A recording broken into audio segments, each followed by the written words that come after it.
Vamos falar um pouco do Cada Caso Um Caos? Sim, já que estamos falando de psicologia, né, amiga? eu amo. Pra quem não assistiu ainda, é o canal da Luca no YouTube. É maravilhoso, né? Ela me falou que você tinha essa análise de personalidades famosas e tal. Eu fui lá bisbilhotar e eu falei, vou ver uns 2. Eu vi tipo uns 10. Ai, que legal. Uma única sentada, assim. Que legal. É muito legal essa análise que você faz. E são pessoas interessantes, né? Muitas vezes diferentonas ou mal interpretadas. E aí você entende que tem todo um contexto. Uma história, um contexto, um estudo, inclusive. Em 2020 eu já estava na faculdade e aí eu falei, vou começar a gravar. Porque eu ouvia muita história assim, a galera do rock usa muita droga, a galera do rock é muito louca.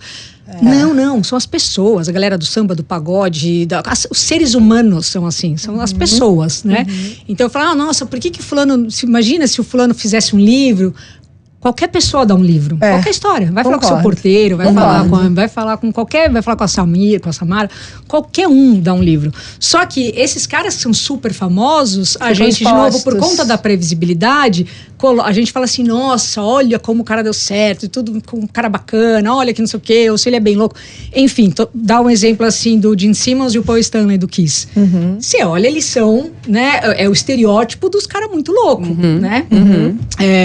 O Gene Simmons não usa droga nenhuma, né? A história dele de vida com traumas transgeracionais, de tretas de guerra, de família que teve que sair correndo do país, enfim, uma história de vida muito foda, mas a mãe dele era muito legal. Aí o Paul Stanley é um cara que não tem uma orelha, cara. Ele não ouve nada do lado esquerdo. Escondeu isso até da banda no começo. Os pais eram super distantes, não gostavam de nada que ele fizesse. É um cara que sofreu. E aí, esses dois, quando eles se encontram, tem um encaixe ali. Né? Tipo uma amizade curativa. É uma amizade curativa. Sabe, que nem a gente tá falando que a gente é o oposto ali, eles tinham isso, assim, mas essa afinidade, quando juntou com uma intimidade, virou a maior banda do mundo.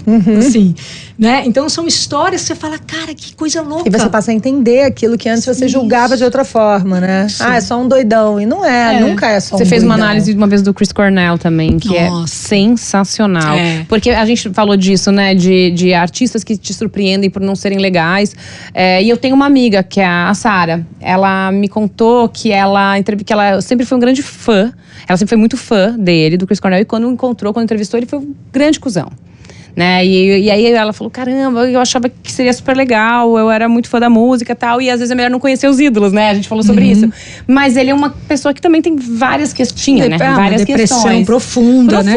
Não conseguia sair daquele buraco, Sabe né? qual que é o problema, Má? Eu acho que isso está transformando agora. Os nossos filhos já não vão passar por isso, ainda bem. Só que nós somos de uma geração que não teve os pais diagnosticados. E muitas vezes a gente chega na idade de 40, 50 anos sem ter um diagnóstico. Então, por você não ter os pais diagnosticados, você não sabe a sua história também, passa batido.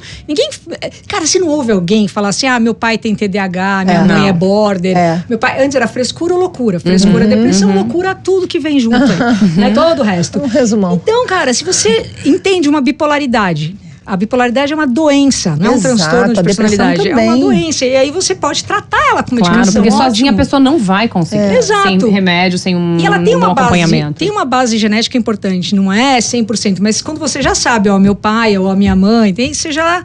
Porra, eu tenho uma queda muito grave aqui por algum tempo, sem ter um gatilho, fico mal, e depois eu quero entrar em todos os cursos do planeta e fazer um monte de coisa. Vamos olhar pra isso aqui, cara. Tá te trazendo o que de prejuízo? O que é? Tá sendo legal? Então você já olha, já sabe. Eu acho importante ter o nome, né? Pra tudo, assim. Até pra você saber lidar, né? Eu lembro que na faculdade de psicologia, a professora, eu falei assim, professora, eu tô me identificando um pouco com tudo aqui. Aí eu falei, eu tô louca, completa. Aí ela falou assim, não se preocupe, eu tava pensando em abandonar mesmo. Eu até abandonei depois, porque eu quis fazer uma coisa mais leve, assim.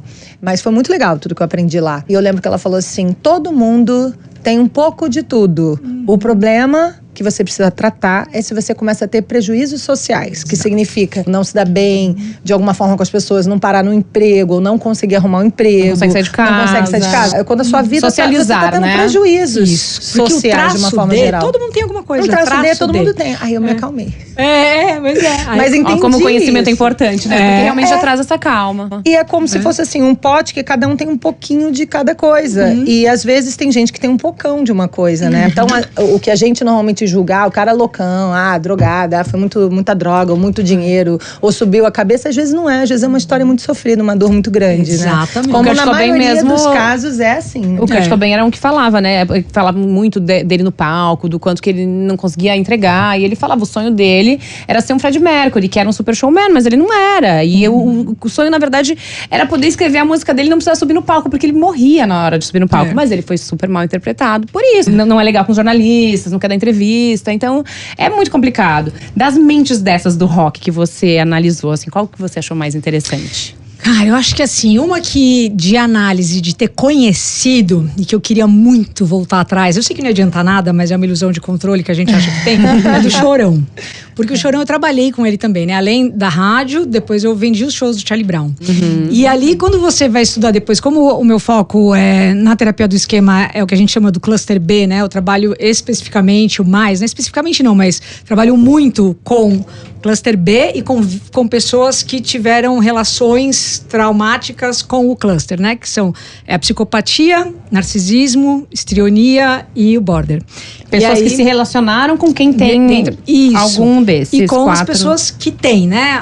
A maioria são as que têm, mas também existe os que estão em volta disso. Os que pegam uma rebarba. Porque tem o estigma muito, também, né? Tem o preconceito. Quando você fala, né? Claro, você vai falar fulano é psicopata, você vai querer se esconder. Sim. Só que a psicopatia 3% são esses aí, né? Os Jason com a faquinha atrás do outro, né? A psicopatia, a gente lida com psicopata a todo momento sem nem fazer ideia. A pessoa, é uma falta de empatia mesmo, assim, você tem que fazer isso. Mas eu não quero, o problema é teu. É mais comum do que a gente imagina. Mas é muito, extremamente comum. Eu achava que psicopata, assim, era meio raro. Eu já convivi com.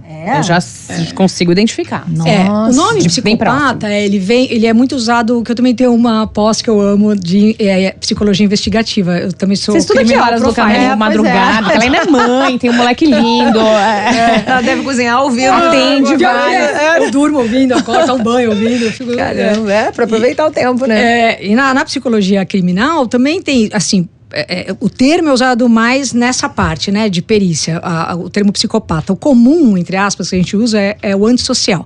Só que quando a gente fala em antissocial, né, o senso comum imagina que antissocial é uma pessoa que não gosta de se envolver socialmente. Socializar. Não tem nada a ver. É antissocial, que é anti-regras sociais. Inclusive, eles se envolvem bastante com pessoas, gostam de socializar e muito. Mas é anti-regra social. Então, por exemplo, a gente tem uma regra. A regra tem que estacionar, essa vaga é para cadeirante.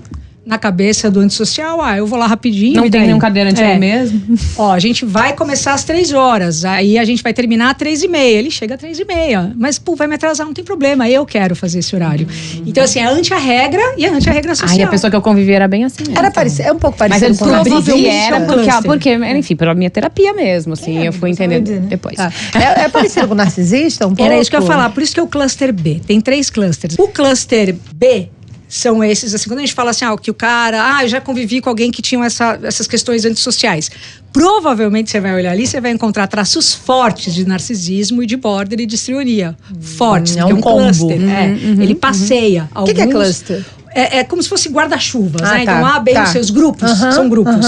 E aí, o grupo C é o que a gente na psicologia chama, entre aspas, dos bonzinhos, que é transtorno obsessivo-compulsivo, depressão, ansiedade, que são de pessoas que sofrem pelo outro, que têm empatia. E justamente por ter essa empatia, às vezes, desenvolvem um transtorno de ansiedade generalizada ou uma depressão. A depressão, por exemplo.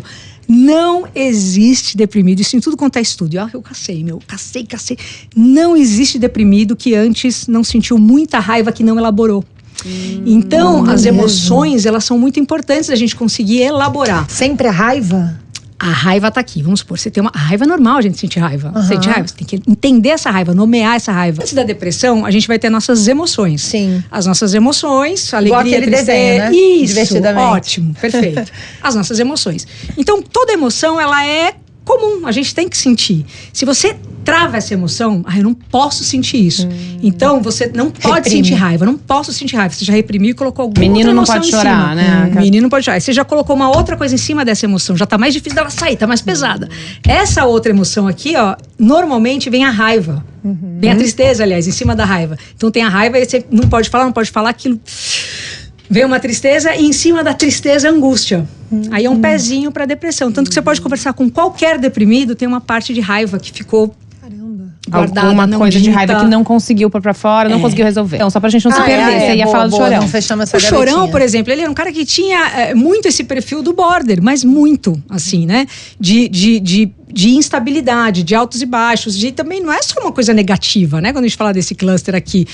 Tem muita criatividade envolvida, tem muita questão de rejeição. Então é o medo de um abandono tão grande que às vezes acaba tendo uma motivação ali, uma forma de tentar resolver que rebosteia tudo. Mas tá na chave do não me deixa, tá nessa chave. Só que não tá conseguindo organizar. E eu lembro muito quando o Chorão entrou de uma maneira muito grave ali nas drogas, não quando ele entrou, mas quando tava bombando. Casa caiu, assim, Eu lembro muito da preocupação dele quando eu falava assim, a gente vai fechar a agenda de fevereiro e março. Fevereiro é uma época que banda de rock não faz muito show por conta do carnaval. Então mas agora a gente tá mudando isso, que agora a gente tem bloco de rock, trio de rock na rua. E aí seria... Ouvi isso de um dos músicos que tava... por isso que eu tô falando. E aí eu lembro quando, anos eles tocando, fazendo muitos shows, e aí... Vamos travar a agenda de fevereiro? E o que ele parecia se responsabilizava ele ficou chateado demais pelas equipes. Pelas famílias. E aí ficava, não, tem que fazer. Só que ele já tava meio né? A droga, ela deixa uma parte da pessoa ficar meio com uma psicose, né? Fica meio encanada, começa a achar... É um rebosteio, mas assim, a gente não tem poder sobre o outro. Por mais que você trave aquela agenda, ele vai ficar puto, vai fazer uma outra coisa, vai usar mais droga, sabe? Se a pessoa não vai atrás, mesmo que se empurre ela e tente, cara, é foda, mas a vontade que tem que querer, no quarto, sabe? E você